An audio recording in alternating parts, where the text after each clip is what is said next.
Hello friends, आज मैं आपको आयुर्वेदिक के पेशे से जिन लोगों के लेग्स और फीट में यानी टांगों में या पैरों में अल्सर हो जाता है उसका ट्रीटमेंट बताने जा रही हूँ। अब अल्सर होने के रीज़न बहुत सारे होते हैं। अल्सर का मतलब होता है घाव अंदर ना ठीक होने की वजह से बढ़ता चले जाता है। वो घाव इतना बढ़ जाता है जिसकी वो अल्सर पे उसमें कन्वर्ट हो जाता है। अब अल्सर स्टार्टिंग स्टेज कुछ भी हो सकती है। कभी कभी अंदर चोट लग गई है तो बन चोट लग गई है जिसको ध्यान नहीं दिया और ठीक नहीं हुई और वो पस पड़ गया तो वो अल्सर भी बन जाता है। बाई चांस अगर किसी को दाने निकले जिसको कुछ भी तरह के दाने हो सकते हैं, ब्लिस्टर जिसको बोलते हैं, पस वाले जो दाने हो जाते हैं, तो उसमें अगर कुछ पक गया है ज़्यादा जिसमें पस ज़्यादा बढ़ गया है तो वो भी कभी कभी अल्सर में बदल जाते हैं। ये रीज़न हो गई। जो वेंस होती है टांगों की, जो आर्टरीज और वेंस होती है, वेंस क्या होती है, जो नीचे तक ब्लड पहुंच चुका होता है पैरों की उंगलियों तक, वापसी और हार्ट तक ले जाने का काम जो करती हैं वेंस करती हैं। तो जब अगर वेंस आपकी वीक हो गई है, वेंस अगर कहीं से ब्रेक हो गई है, वेंस में कहीं से ब्लॉकेज हो गया है, तब भी अल्सर हो जाता है। जैसे कभी कभी वेरिकोस वेंस आपने देखा है कि गुच्छा टांगों में नीचे को लटक जाता है, दर्द बन जाता है। वही अगर ज़्यादा टाइम ठीक नहीं होता है तो कभी कभी वो अल्सर के उसमें कन्वर्ट हो जाता है। या डायबिटिक पेशेंट जो होते हैं जिनकी नर्व्स वीक हो चुकी होती है, बेकार हो चुकी होती है, टूट चुकी होती हैं, तो वो क्या होता है बाद में चल के वो अल्सर हो जाता है। फिर अल्सर के बाद स्टेज आती है वो बहुत ज़्यादा खतरनाक होती है जिसको गैंग्रीन कहते हैं। फिर इम्प्यूटेशन कराया जाता है। तो देखिए वो सब चीज़ों से बचा जा सकता है। ये सब चीज़ें हो गई।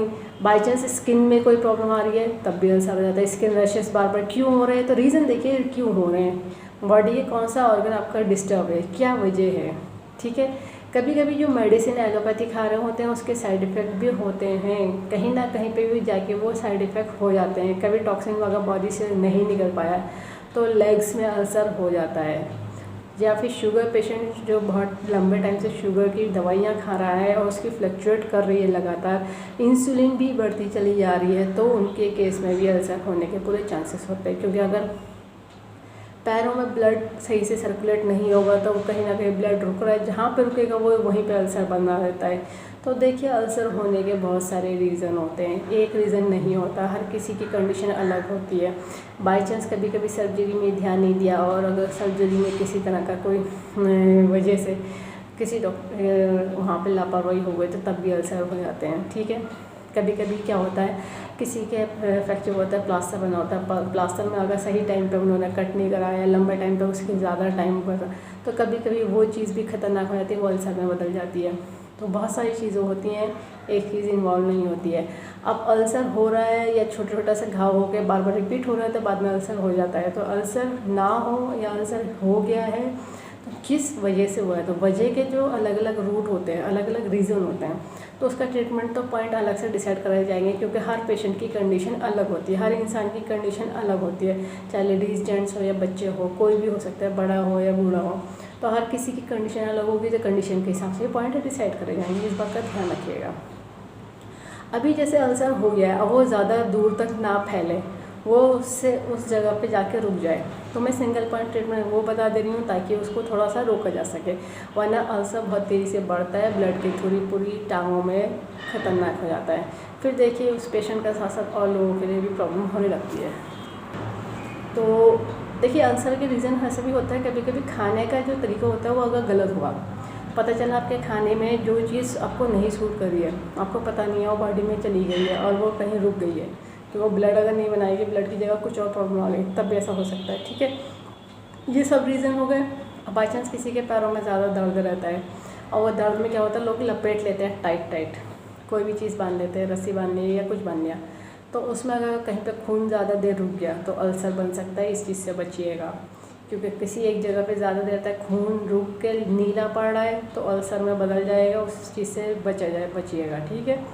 अब इसको ठीक कैसे करा जाए, तो जो भी आपकी रिपोर्ट आई है, जो भी कंडीशन है, उसके हिसाब से तो पॉइंट हर पेशेंट के अलग डिसाइड करे जाएंगे। अभी तो मैं आपको ये जो हो गया है उसकी वजह से ज़्यादा बढ़ रहा है, दर्द भी हो रहा है, प्रॉब्लम ज़्यादा कर रही है, तो सिंगल पॉइंट ट्रीटमेंट सेफ्टी के लिए बता दे रही हूँ, ठीक है। लगाने के लिए ज़रूरत होगी डॉक्टर टेप की, पेपर टेप की, किसी मेडिकल या सर्जिकल की शॉप से ले लीजिएगा। हाफ इंची का टेप है, स्किन फैलने टेप है, कोई दूसरा टेप नहीं यूज़ करिएगा, इस बात का ध्यान रखिएगा।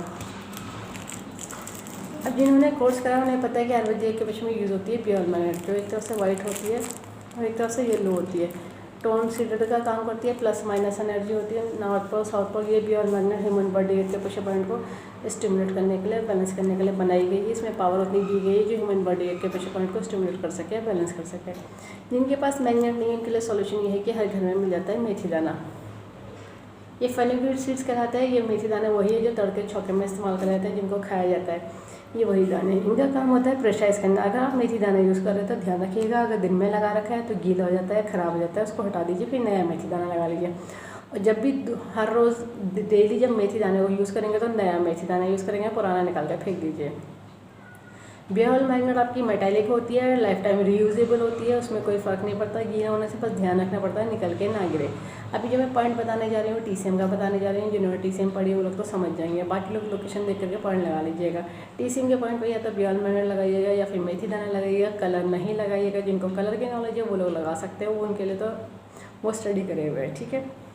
अब देखिए ये हमारी मिडिल फिंगर है। मिडिल फिंगर में इंडेक्स फिंगर की तरफ जो मेरिडियन चलती है वो स्टमक की मेरिडियन चलती है।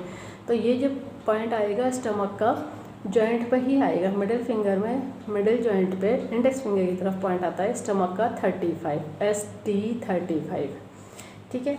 अब जैसे अल्सर हो गया है तो इस कंडीशन में ब्लड में इम्प्योरिटीज़ आ रही है तभी हो रहा है, टॉक्सिन रुक रहा है इसलिए हो रही है।